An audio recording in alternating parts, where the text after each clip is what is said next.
Hey guys, it's Friction here at Tiger Tank 12, however you want to call me. I don't really care, and welcome back to World of Tanks. This time around, the YouTube channel where we're taking a look at the American Yo tanks. I'm gonna take a watch, I'm gonna look at the video, and then I'm gonna tell you guys my opinion on the new and upcoming Yo tanks. I haven't really read a lot of information about these changes and new tanks that are coming. I haven't watched the video yet, so I'm quite interested to see which direction this game goes. To be fair, I am dreading every single update that they're putting out in the near future just because I don't really have a lot of faith in the company, so I'm just gonna put that up front. And I also wanted to apologize for the video I uploaded the other week where I wanted to talk about the characteristics or the statistics of my channel, and unfortunately, because of the raw file which I uploaded directly from my hard drive onto YouTube, it didn't have any audio. The thing is, it does have audio, but I had to actually put it into Adobe and edit it, and then it would have audio, because there are two tracks, separate tracks that I have when I record these things, and the other track just does not get recognized by YouTube when you upload the raw file, because I split them, and you only see this split when you put it in editing software, because it makes it a lot easier to edit out the game sound or my voice. And unfortunately, because of that, it didn't really pick up the audio in YouTube.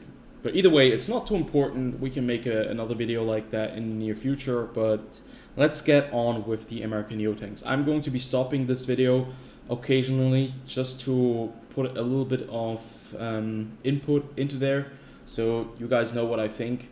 But either way, let's start. World of Tanks never stops growing. In the near future, several American vehicles with brand new mechanics will be sent to the super test. Their name, Yo tanks.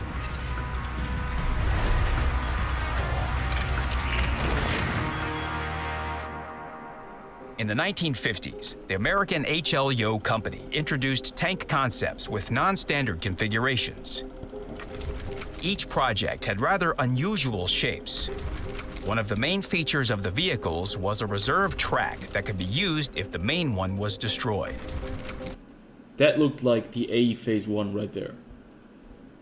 So I think the AE Phase 1, isn't that supposed to be one of those Yo tanks or one of those prototypes?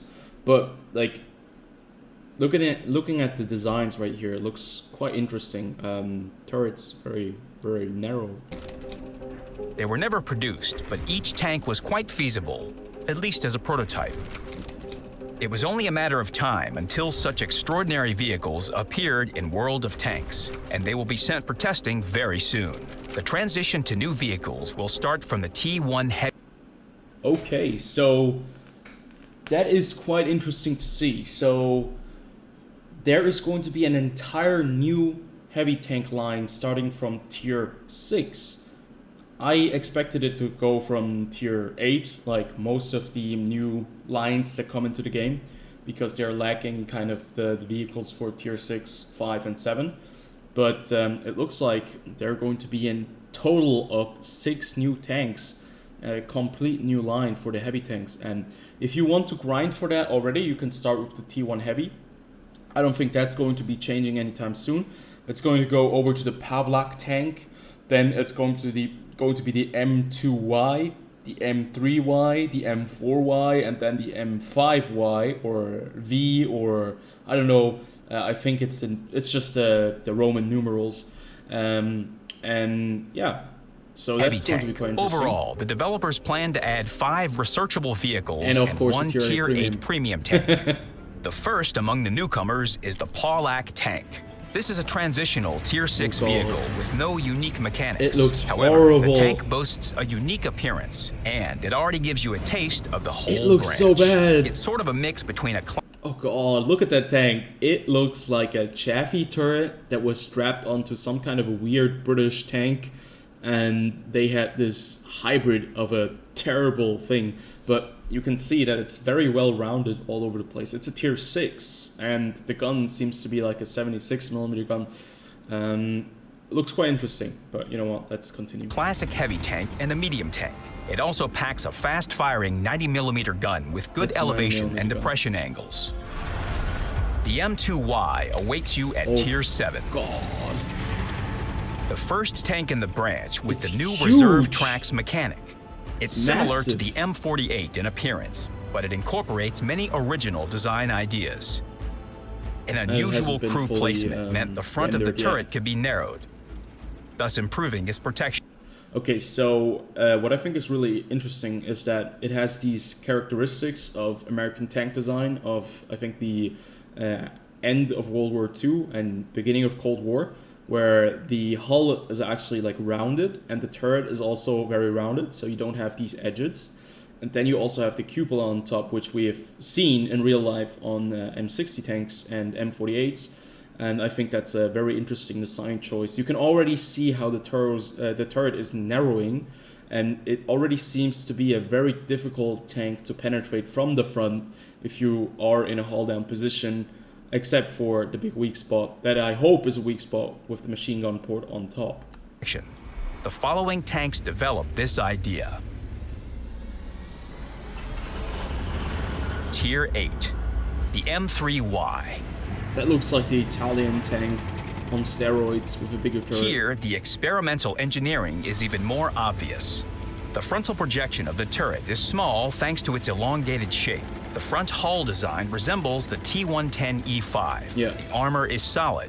It's enough to withstand hits from vehicles of the same tier or lower. Its 10 degrees of gun depression will be very useful when taking advantage of terrain irregularity. Okay, so this is where I start having doubts and where my World of Tanks brain starts going on full alert, because if we just go back real fast and we look at this tank, which looks really, really pretty, by the way, it has a kind of a big profile. It seems to be quite a large tank. It has a very long hull as well. And I mean, yeah, the tank design at the front, as they already mentioned, looks like a T-110E5 or an M103 with a couple of sharper edges, like right here. There is quite a decline of armor work, like there's quite a steep edge downwards.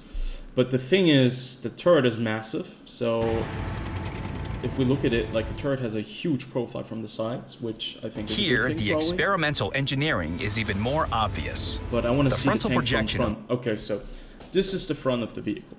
This is where I have an issue. The other vehicles so far had at least quite a bit weak spot on top of the turret. This time around, it's quite a small cupola, and it has 10 degrees of gun depression.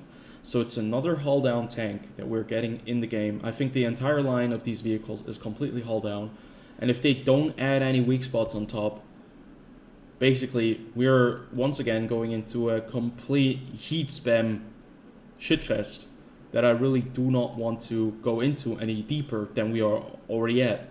So that's where my worries are.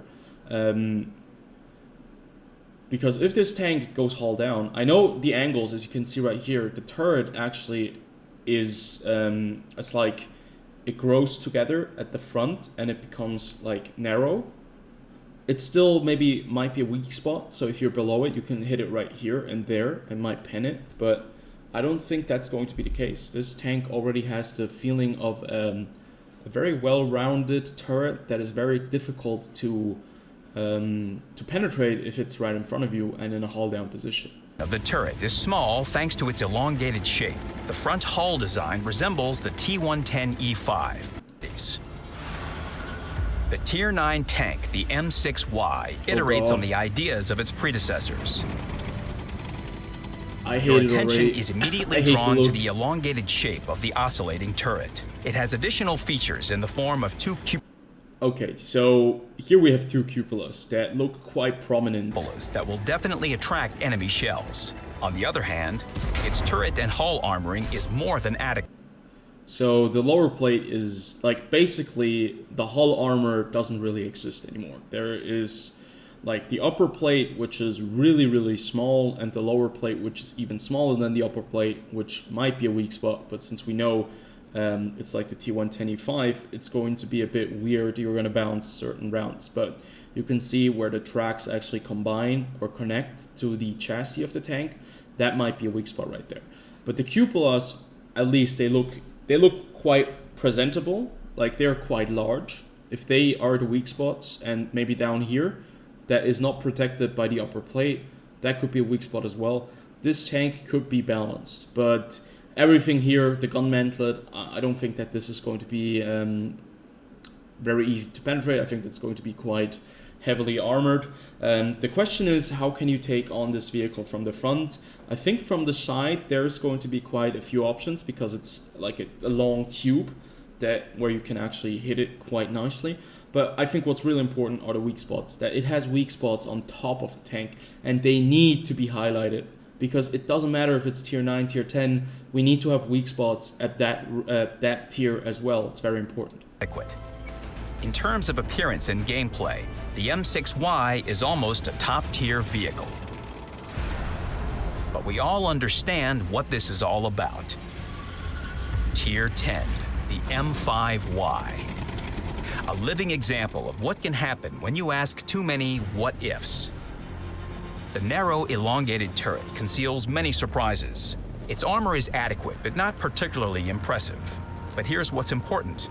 The shape of the frontal projection is designed to deflect shells like ping-pong balls.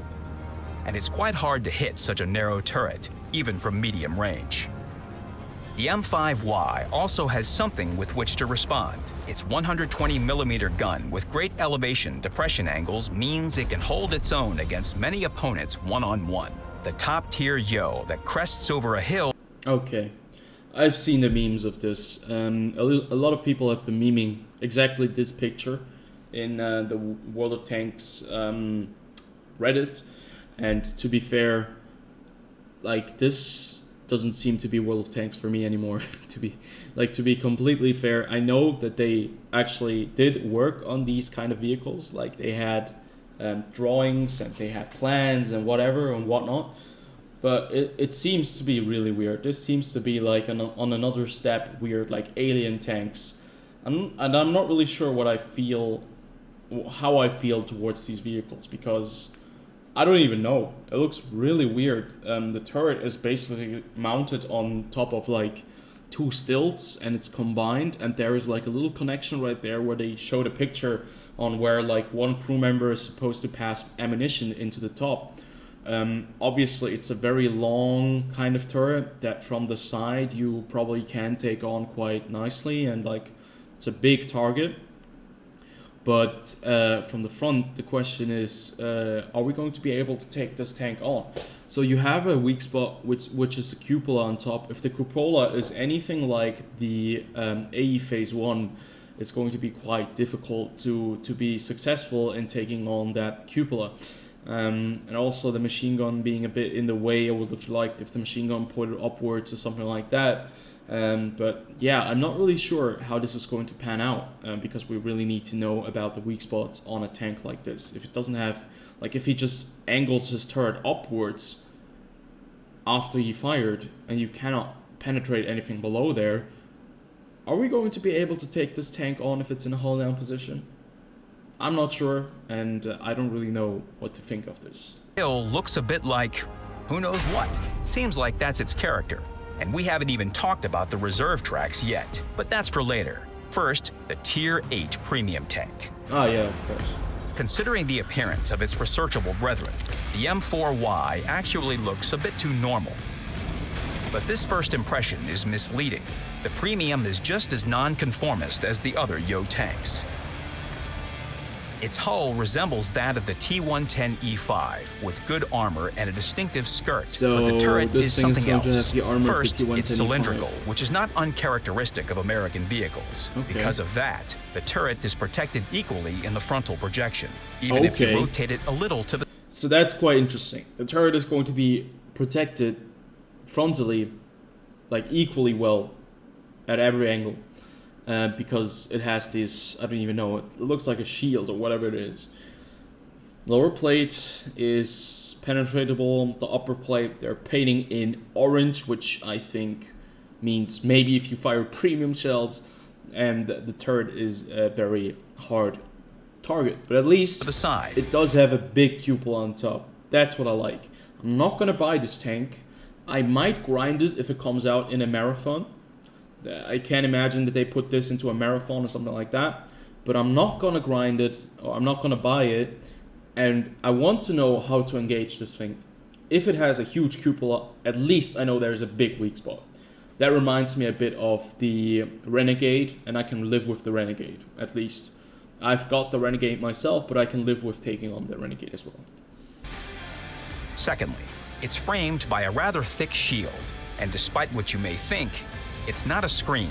The shield and the turret are one and the same. That means if you hit the shield and penetrate the armor, you will cause damage. Okay. There is no way a shell penetrates the shield without causing any damage. Okay. The weak point of the structure is the commander's cupola, which sits on top. It's rather large, but it's not easy to hit from a distance. That's Another okay, questionable area is the turret's rear that sticks out from under the shield. There is less armor there than in places protected by the shield, of course.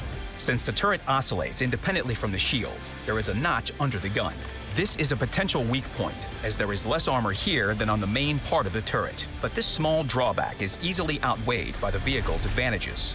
The gun has great elevation depression angles, allowing it to take advantage of terrain irregularities. In this position, the weak point is almost invisible, and the M4Y itself is very capable. And most importantly, like most vehicles in the branch, this premium has a unique mechanic. Okay, let's talk about the mechanic. Let's see. I already heard it's like supposed to be a track in Reserve a track. tracks are a completely fresh take on familiar game mechanics. In battle, it often happens that your track gets destroyed. You repair it, but you then become immobilized right away. As a result, you lose a lot of hit points or even get destroyed. The Yo tanks are not immune to such an outcome, but they have an ace up their sleeve. Or rather, in their suspension. I think there's a track somewhere. The in new there. American At the back, tanks I have a think. pair of smaller tracks Oh, in yeah, addition I to can the see main it. ones. If you look closely at the tank, you can see them on the rear rollers. Those are the reserve tracks. If the front roller gets hit and the main track is destroyed, the vehicle doesn't stop. Oh god. It can still Oh god. Oh god, no. So basically, you hit the tank, you hit the tracks, instead of it stopping, it just keeps on going. So it's going to change the meta by quite a bit. Since it's only one line that does it, you kind of can, adjust to it. But that's going to be quite a big thing to actually get used to, that he can still drive. continue moving. However, its movement speed is reduced a little. The initial super test settings decrease it by 30%. Okay, yeah, that's fair. The destroyed track remains on the ground and returns to its place when repaired. It's a game formality, just like the ability to instantly repair a track on any other vehicle. If you lose another track on a Yo tank, you lose another 30% of speed. But can you track But it it can again? still turn and move forward or You backward. should be able to track it To again, immobilize the vehicle completely, you have to destroy at least one reserve track, in Okay. addition to the main one. In this case, the tank will come to a stop and wait for repair. Repairing them also has nuances. The reserve track is repaired first. The repair time is not final on the super test and will probably be less than the repair time of the main track. As soon as the reserve track is repaired, the repair of the main track begins. Okay. The vehicle So can you have a drive at this very long point, but a repair penalty time. is added to the repair time. If the tank remains stationary, there will be no penalty, and the main track will continue to be repaired at the standard speed. Also, a repair kit will repair all tracks at once. After all of the above, one might think that immobilizing a Yo tank is an event on its own. But actually, it can be achieved with a single shell if it hits the reserve track. The easiest way to do it is to shoot at the drive wheel from the side, on which both tracks are mounted. The shell must cause enough damage to destroy both the main track and the reserve one. A similar Let me think about this real fast. I think that the way that they are planning to implement this seems to be rather like it seems to be fair right now, that you have a penalty that you can drive on. Like this is a new mechanic. We don't really know the characteristics of the vehicles, Thus, if the vehicles are extremely powerful, that might just be a bit of an overpowered additional feature to the tanks. But if they balance it correctly, I can see it being a nice mechanic that was added into the game that gives you a bit of an advantage, but that kind of fits with your tank when your tank is not crazily overpowered. What I'm worried about, though, is because of the way that these tanks are designed and the way these tanks look. The easiest way to do it is to shoot at the drive wheel from the side. That, like, I hope that you can still do damage when you track them, because look at that. Like, these wheels and everything, they're kind of separate from the tank's hull, and it's a bit weird, especially if you look at it from the front. If I can get a good picture from the front, you can just see how weirdly the axles are where the wheels are placed. So like they're below, and the hull actually just starts here. So if you shoot below, you're not going to deal any damage. So if you fire at the tracks of this tank, you're not going to be able to do any damage unless you really hit the exact place where the armor kind of aligns. And I'm not sure. I think like the front wheel and the rear wheel are going to be the ones where you can do damage. But if you fire at like any of these wheels here, you're just going to be shooting underneath the tank, because it seems to be elevated to a point where the armor doesn't really connect to the wheels, and I think that's a bit weird.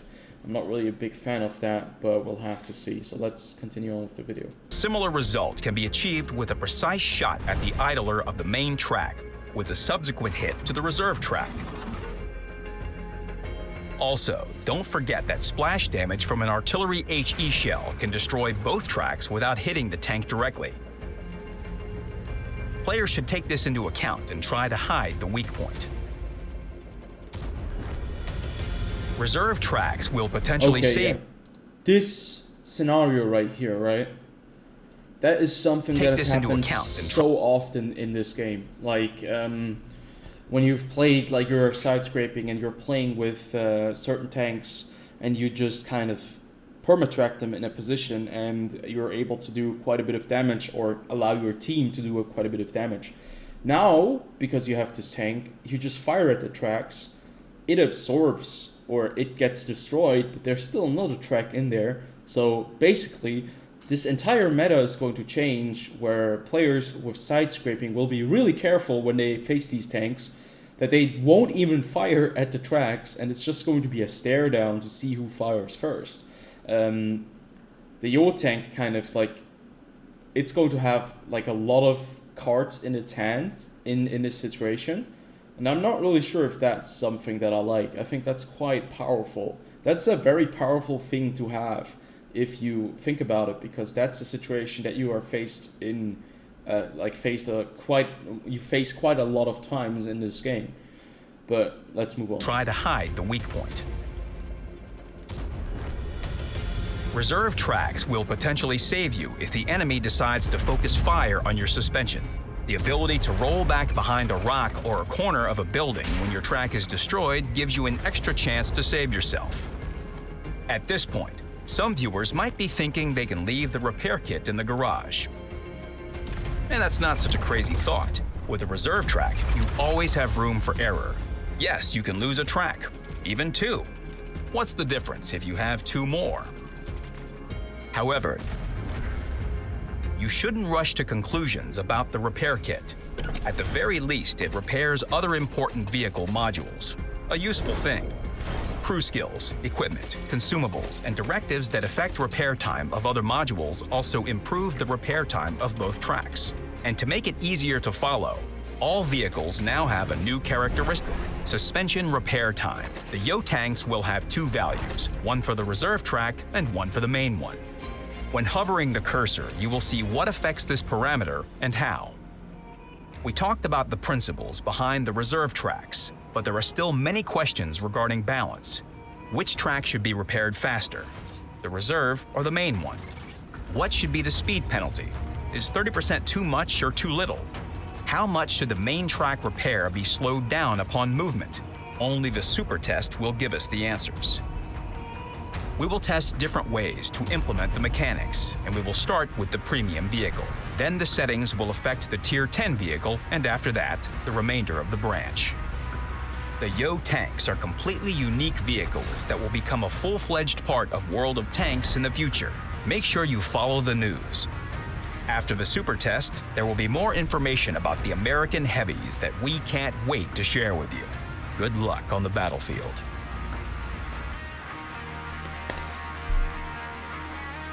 Okay, so I'm just going to conclude real fast and give you my thoughts on the Yo tanks. I am not a big fan of the tank design. It's going to be another kind of hull-down vehicle type that comes into the game, and I think we have already gotten way enough of them in World of Tanks. And the thing I know that if they don't add any more weak spots to these vehicles, or they really don't look into the weak spots, we're going to have a bit of a problem with these vehicles. It all comes down to balancing how these tanks work.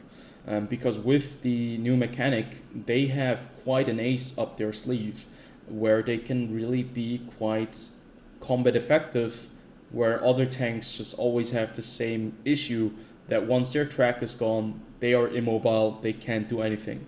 With these tanks now, in a scenario such as this one right here, I'm just going to mute it real fast, where they are fighting on a little ridgeline or whatever, a hill, a ramp, where you're fighting against vehicles right here like a T-57 or this T-10, and you kind of track them, or you fire at a track to keep them in place. They can just move back with that reserve track, and yeah, basically you just missed a shell or wasted a shell, and they basically are going to pound you for one shell, and you're going to lose that trade.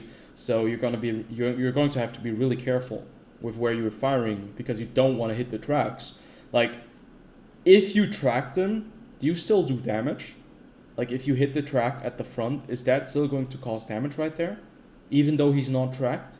It should still do damage, right? It just doesn't track the vehicle. So the thing is right here, like, in this scenario, let's see, they have crazy amounts of gun depression, 10 degrees, that they have massive advantages, right? This tier 9 version has 2 big weak spots. This tier 10 version has 1 weak spot up there, I think. How likely is it that you're going to hit these weak spots from this distance? I think it's going to be probably a lot more likely than from distance. And I think that there we have a bit of a problem. These weak spots right there, I think they're quite prominent, so you can work with that. But with the track system, with that ability to still move backwards and forwards, even if you track the vehicle, they can be quite a bit more dangerous in these situations, because they can wiggle their vehicle while you are stationary if you were in the same situation. And it's a lot more difficult to hit a cupola if the tank is moving. So keep that in mind. These vehicles, when they are moving, and they are moving their tank and their turret and everything, and you blow off one of their tracks, they can still move forwards and backwards, and it's going to be difficult to hit the cupolas, while they can just go to town with you. And it probably they're going to have some crazy heat shells, and they're just going to go to town. I can already imagine the type of player that plays these vehicles being on a ridgeline, fighting against vehicles that are not optimized for the ridgeline fights, or maybe are, but just aren't as good as these vehicles anymore. And it might just be a massacre. It might just be very, very bad for the game. So I'm going to be looking at this very skeptically. I really don't know what I should think without knowing all the details of their characteristics and statistics.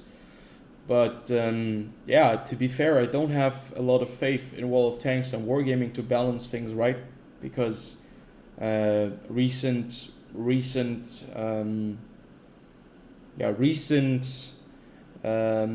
experiences have shown us that they are not always on the right path. So I'm a bit worried about the introduction of these tanks. To be fair, not really excited. And that's one of the things, that's one of the key features. I'm not really excited about updates that are coming to World of Tanks, because I'm scared. I'm practically scared of updates that are coming to this game.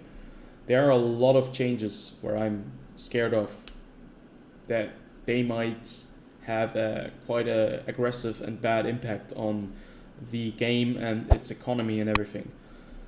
But yeah, either way, I would love to hear your opinion on this topic. What do you think about the Yo tanks? I know that they're already in Blitz. I haven't played Blitz. I've never played Blitz before, but I might just take a look at Blitz to see what the Yo tanks are all about.